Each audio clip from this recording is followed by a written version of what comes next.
Today, video cameras are everywhere. We bring you the pictures they've captured. Sometimes it's serious, sometimes it's funny, but it's always real TV.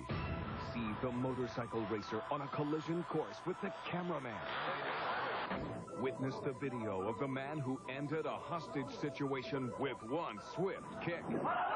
It's an undercover sting operation with the cops out to bust crooked doctors. You're out of here.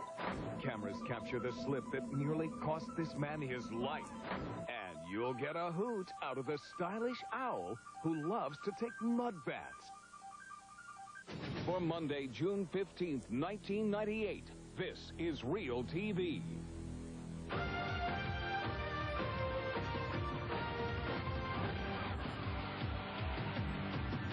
Hi, I'm John Daly, back with more great tapes and the stories behind them. We begin with a cameraman who got too close to the action. Our reporter, Sabila Vargas, shows you his tape. It's a tough uphill climb, but these bikers are even tougher. You're watching the American Motorcycle Pro Hill Climb Championship Series. And the steep slopes of Haydenville, Ohio are lined with racing fans. These specially built bikes can tear up a hill at 70 miles an hour.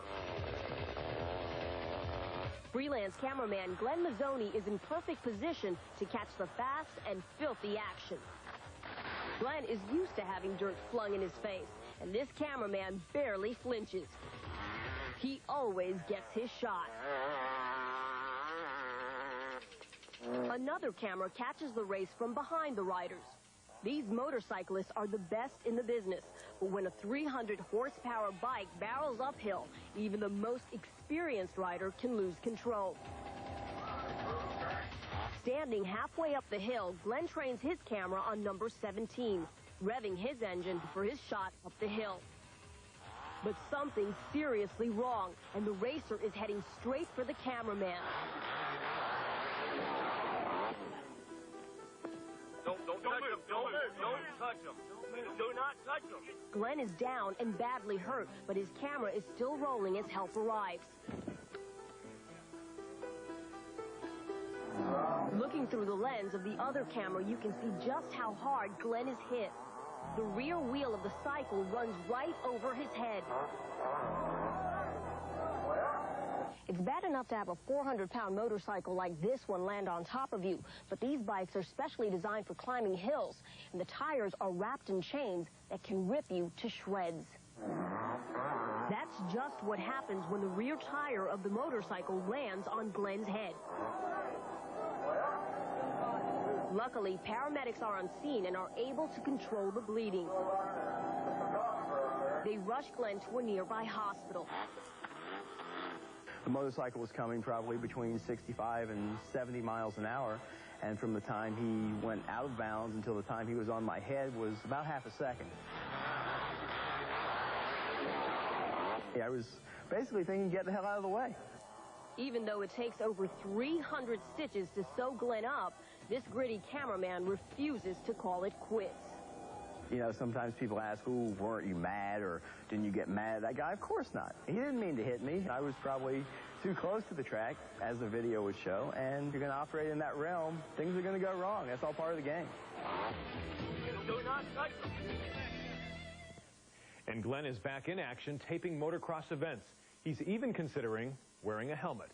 Not a bad idea. Well, next, the story of a hero who took a split-second opportunity to bring a hostage situation to an end. It's Real TV from Brazil as a news camera brings us face-to-face with a knife-wielding man and his hostage. The scene is inside a Sao Paulo bank following a botched bank robbery. The mood is tense as this would-be thief threatens to kill this employee. Police even bring in a priest, hoping the man will listen to a higher authority. But still, he refuses to give up. Now, watch the man in the light shirt. He's a cop who's had enough. A plainclothes policeman uses some plain old martial arts to bring an end to the drama. Unfortunately, there were no injuries, and the man was quickly apprehended. Well, next, another close call caught on tape. Gary Ryan is an ice climber with a mission. As a video camera records the event, Gary attempts the most dangerous ice climb in the world. He's trying to scale the dreaded Blade Runner in Colorado's Rocky Mountain National Park. Gary is taking his life in his hands. Blade Runner is a 100-foot line of overhanging granite rock and thin, brittle ice. A fall to the bottom would mean certain death. After an hour of struggling, Gary succeeds in advancing to the large detached ice column near the top of the climb. He's nearly finished as he swings his axe into the ice, only 1 foot from the top. Suddenly, the axe breaks loose, sending Gary flying back into the thin mountain air. He drops 25 feet, but Gary is unhurt. As we go back and watch the slip again in slow motion, you can see his ice axe slam into a root, which comes loose and sends him flying. His last piece of protection, a special ice climbing safety device wedged inside a crack, has held his weight. Gary is so shaken from the experience that he descends to the bottom and takes a few days off from climbing. A week later, however, he goes back to the climb and becomes the first person ever to reach the summit. And Gary now plans to climb the Himalayas one day soon. Let's lighten things up a bit with our next tape. It's about a place where sick animals can get the best care in the world. You may be asking yourself, why is this owl stuck in the mud? He's actually being treated for severe nerve damage. Dr. Nobuyoshi Kuroki in Japan developed this unique healing sand bath for animals who suffer from a variety of ailments, and the results have been impressive. A news camera is there to document this unusual procedure, as this owl takes a 15-minute soak.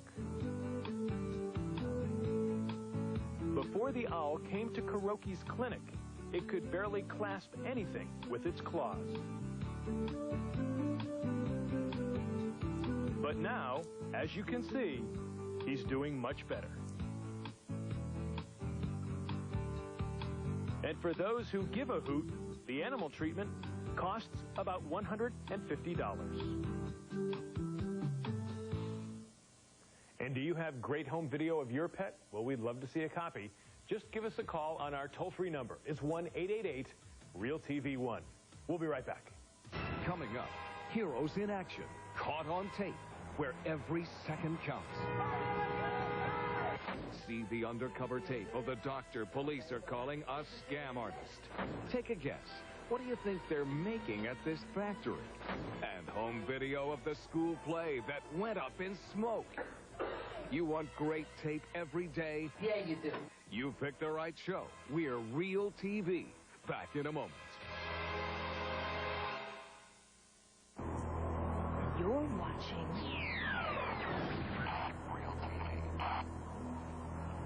Welcome back to our 24-hour world headquarters. Here's what's coming up. We're still asking what they're making on this tape of a factory in production. Here's a hint. It's something from your childhood. And speaking of your childhood, it's home video of the school play that got lost in the fog.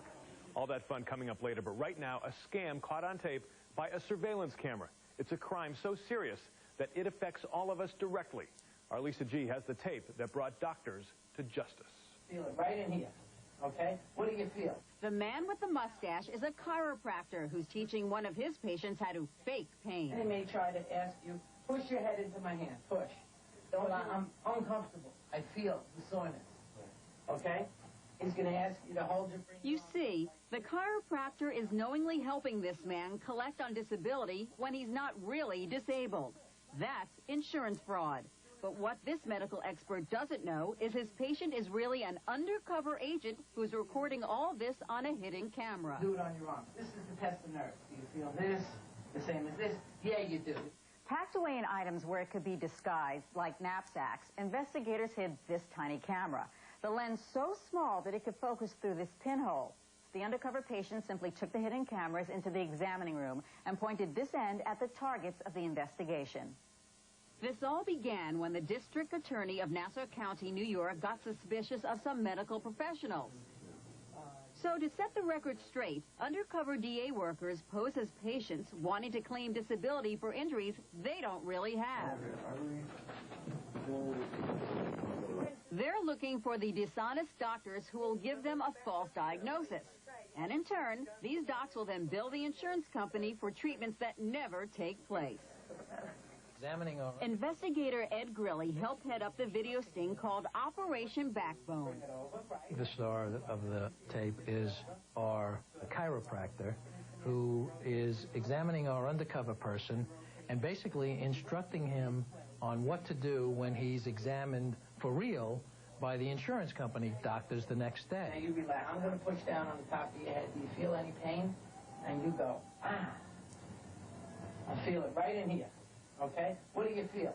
You're pressing down. I feel a tightness. But the doctor's drama class doesn't stop there. I'm going to say, keep your legs together, raise them both up. Okay. And then let it down. You can't do anymore. Why? You feel a pulling. You're uncomfortable in your upper back. To this chiropractor, faking is an art form. Now, when he asks, lay flat down. He may say to you, okay, Mr. Reeves, turn over. Don't you be bopping over. So you lay down face down. You don't have to do it that slow now. You got the gist. You'll get the Oscar here, baby. Don't worry. He is an acting coach. He is helping the person defraud the insurance company. Many of these chiropractors also only saw our undercover people 1 or 2 times, and yet when the insurance company got the bills, they made it look like they were seeing him 3 or 4 times a week. By ripping off the insurance company, he's ripping off every consumer in America who pays insurance premiums. And there is no question in District Attorney Dennis Dillon's mind that this tape is the backbone to his insurance fraud case. You know, the old saying, a picture's worth 1,000 words. If the assistant DA puts these tapes into evidence and then plays them for the jury, they have tremendous persuasive power. We love to have videotapes. This is the same as this. If you could do this, you could do this. You're out of here. Let's bring it home a little more so it hits you in the pocketbook. Experts predict that each of us pays an extra $200 a year in insurance premiums just to cover fraudulent activity. We'll be right back. Up next, there are only a few seconds left before this van becomes engulfed in flames with people stuck inside. See the drama as it unfolds. Plus, hey, evacuate the cows. And have you figured out what they make here yet? Back in 2 minutes.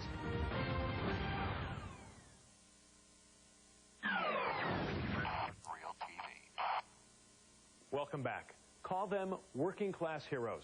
All they had in common was the highway they were driving on, and they were willing to get involved and help save lives. Michael Brownlee has a story with a sharp focus on one man who went above and beyond the call of duty. There is hellfire on the highway, and an elderly couple is trapped at ground zero. Their van is off the road and on fire.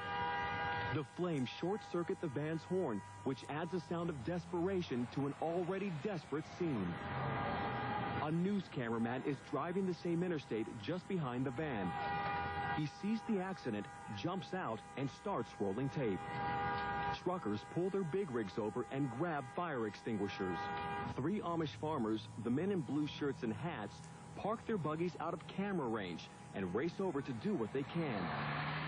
This man runs to the scene, not knowing what a hero he's about to become.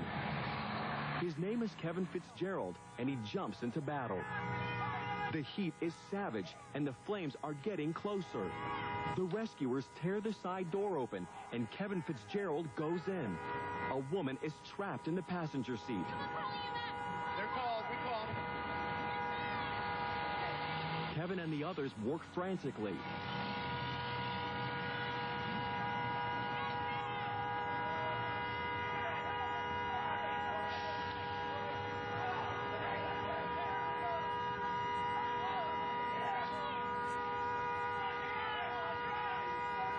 They finally free her.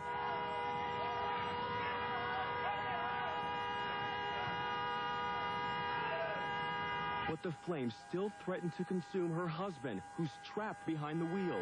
2 of us got back on him, and it was tough. I'll tell you, fire was just all through his legs, and it was gruesome. We either knew he was coming out or he was staying in. That was it. They cut the man's seatbelt and pull him out. He's alive but badly burned. The help's coming. Help's coming, okay? Okay. You know, that fire was really taking off on the inside, and they, you know, it was just up to his waist in fire. Lay right there, sir. Now there's concern the van may explode. Hey, you guys get back. There's propane in that thing. Flames lick the freeway overpass as black smoke curls ominously underneath. Finally, fire and ambulance units arrive.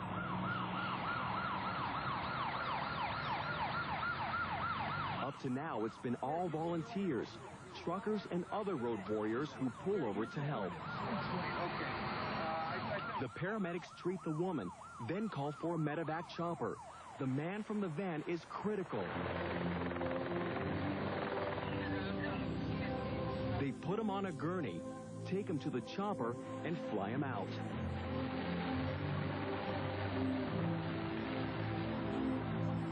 And today, a husband and wife owe their lives to strangers on the highway. Strangers that include a man named Kevin. They're called. We called. A man they never knew beforehand. Well, time now for 3 short stories sent in by our viewers. This is where we answer that question about what they were making in that factory. Here are today's quick clips. In South Elgin, Illinois, a fire breaks out at the Kenyon Farm. It's 1:30 in the morning. No people are in the barn, but unfortunately, there are 20 dairy cows inside. Firefighters try to put out the blaze, but there is no hope of saving the barn. Now all their efforts are concentrated on saving the cows. They rush out the animals as quickly as they can, and eventually, they all make it out alive. Guess what this company makes? They start off with some white stuff. Add a little pink stuff, and mix them together until well blended. If you're thinking saltwater taffy, you're way off. Next, they punch out the stuff into little balls. And then they package them in a special container. You think you know? If you don't, you're going to feel pretty silly when we tell you. That's right, it's silly putty. In Yakima, Washington, children perform a Christmas musical for the congregation at the Attenum Pioneer Church. The director cues the person handling the smoke machine to send out little puffs of white smoke to simulate a few wispy, willowy clouds. But when they can't figure out how to turn the machine off, the angels find themselves in the middle of a dense fog. The smoke gets so heavy at times, it even makes its way out to the audience. But despite the distraction, the angels rise to the occasion and finish the show. Tomorrow on Realtv, tape of a man who's not afraid of his crocodile. Why, he'll even put his hand in the beast's mouth. Hear that? Well, footage of wild animals is a big part of Realtv. We know you love it. Take a look at the snake versus the snail. This may look like an ordinary backyard garden snake to you, but to Greg Hensley of Basalt, Colorado, he's a member of the family. Greg is a photographer. He put the reptile in a grassy tank and set up his camera to capture every move. It's mealtime, and a few slimy slugs should satisfy the snake's hearty appetite. The ravenous reptile devours the critters with great ease. But this guy puts up a pretty good fight. And in the end, it's snake 1, slug nothing. Well, now the part of the show where you get to play along. It's today's Realtv quiz. Years before winning an Emmy for her role as Elaine on the hit comedy Seinfeld, Julia Louis-Dreyfus made a guest appearance on a popular TV sitcom of the 80s. I could sue the pants off you. Can you name the show? We'll be right back with the answer. If you have Realtv, call us toll-free at 1-888-REAL-TV1 or on the web, reach us at realtv1.com. Here's the answer to our Realtv quiz. It's a real thrill to meet someone of your generation who's interested in something other than just Maintaining the status quo so they can make a fast buck. Trading insults with Michael J. Fox, it's Julia Louis-Dreyfus in a 1986 episode of Family Ties. But Julia just doesn't assault Alex Keaton with words. She eventually resorts to physical violence. I have had it. You get over here. Thanks for playing the Realtv quiz. And that's it for now. There's more Realtv next time.